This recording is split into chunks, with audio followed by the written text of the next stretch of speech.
হ্যাঁ, এটা তো প্যাথেটিক। প্রচন্ড গরম, আর প্রতিবার ভোটটা হয় গরমে।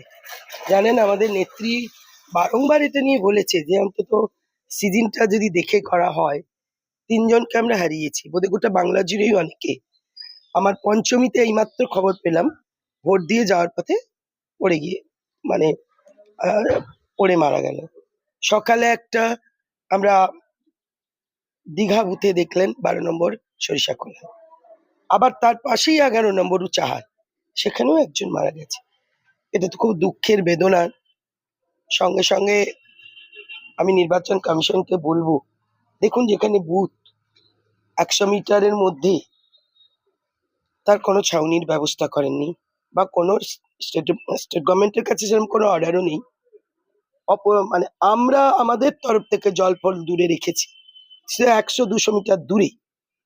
কিন্তু যদি ওর মধ্যে জলের ব্যবস্থা থাকে, সবটাই মানে নির্বাচন কমিশনে দেখে নেওয়া উচিত। ভোট ঘোষণা করে দিলাম, আজকে প্রায় ৫০ ডিগ্রির কাছে টেম্পারেচার, ব্যাস দেখবে না মানুষগুলো ভীষণভাবে কষ্টে মারা গেল।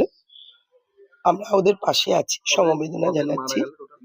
আমার এখানে এই মুহূর্তে ৩, আমি জানি না এটা বাড়বে কিনা, কারণ আমি দুটো, একটা জেনে দেখে এলাম, খবর পেলাম আর একটা, আবার এই মুহূর্তে খবর পঞ্চমীতে আরেকজন। এটা তো হচ্ছে, বলবো যে ভাবা উচিত এই সিজনটা দেখে। এই প্রচন্ড রোদ্রে, প্রচন্ড গরমে না করাই ভালো।